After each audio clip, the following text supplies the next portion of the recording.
Obediência ou anarquia. Quanto à vossa obediência, seja ela conhecida de todos. Romanos 16:19. Reverendo Edelmar escreve: imagine um mundo sem as coisas que tornam a vida tão difícil, ou ainda, sem locais, pessoas e leis punitivas, tais como prisões, juízes, sentenças, condenações e etc. É verdade que nem podemos imaginar um mundo como se encontra o nosso atualmente, sem a presença de tais leis, coisas e pessoas, pois o que já está ruim poderia ficar ainda pior, não é verdade? Mas diante disso, eu gostaria de levá-lo a entender que o motivo principal de tais coisas terem que existir não é outra, senão a insistência do homem em seguir o seu próprio caminho em completa desobediência aos estatutos divinos. Nunca esteve na vontade de Deus a criação de prisões, centros de detenções, de reabilitações e etc. Isso tornou-se necessário, no entanto, para tentar corrigir uma criatura, o homem, cujo coração é rebelde e entregue à sua própria vontade.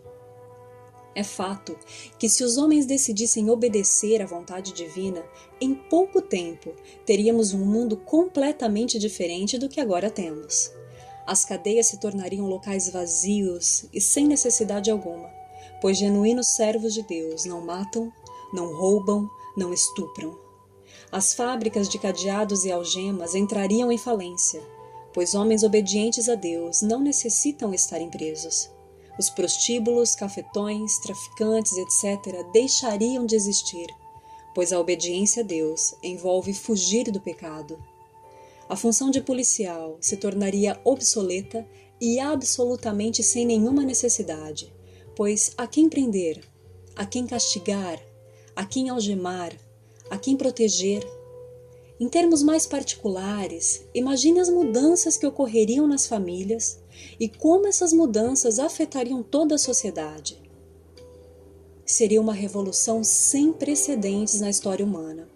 Tudo isso pelo simples fato de ser obediente à vontade divina. Se quiserdes e obedecerdes, comereis o bem dessa terra. Isaías 1:19. Algo muito importante que nessa pastoral procura transmitir é que, como cristãos, devemos buscar a santificação enquanto peregrinamos nessa terra, e isso envolve a obediência irrestrita da vontade de Deus. É impossível ser santo sem ser obediente. Segui a paz com todos e a santificação, sem a qual ninguém verá o Senhor. Hebreus 12:14. Obedecer é garantia de que teremos uma vida boa e muita felicidade. Embora seja verdade que obedecer não é uma tarefa fácil para alguém que ainda não deixou morrer o velho homem. Porque a carne cobiça contra o espírito, e o espírito contra a carne, e estes opõem-se um ao outro, para que não façais o que quereis. Gálatas 5:17. Mas é confortante saber que o Senhor nos ajuda em nossas dificuldades.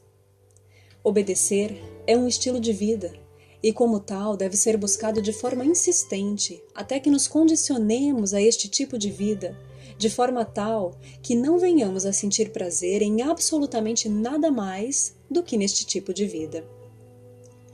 Porque para mim, o viver é Cristo e o morrer é ganho. Filipenses 1:21. A obediência à vontade divina nos leva ao melhor de Deus e a experimentar profunda comunhão com todos os membros do corpo de Cristo, a Igreja. O Senhor Deus abomina a rebelião e despreza os rebeldes, porque a rebelião é como o pecado de adivinhação e a obstinação é como a iniquidade de idolatria. 1 Samuel 15:23. Bom seria que todos os homens obedecessem a Deus, e como igreja que somos, devemos procurar mostrar a todos o que isso significa, e como é maravilhoso viver de forma harmoniosa e respeitosa para com Deus, o próximo, as autoridades diversas e etc. Viver distante dessa realidade é se enveredar pelo caminho da obstinação, da loucura e total anarquia. Todas as autoridades devem ser honradas, e minha principal posição ante isso é descobrir quem são as autoridades que preciso me submeter, e quem são aqueles sobre quem preciso exercer autoridade espiritual. Dessa forma, terei encontrado o caminho que agrada a Deus e que me conduz a uma vida abundante e cheia de paz. Escolher caminho contrário é dirigir-se pela trilha dos loucos, é cavar covas para nelas cair e abandonar o certo pelo duvidoso. O Senhor nos quer dar uma vida boa e deleitosa, e é certo que se obedecermos à sua lei, estaremos nos guiando nessa direção. Os que viram as costas para Deus estão no caminho da anarquia. Eu decidi obedecer. Qual será a sua escolha? Toda alma esteja sujeita às potestades superiores, porque não há potestade que não venha de Deus, e as potestades que há foram ordenadas por Deus. Romanos 13:1.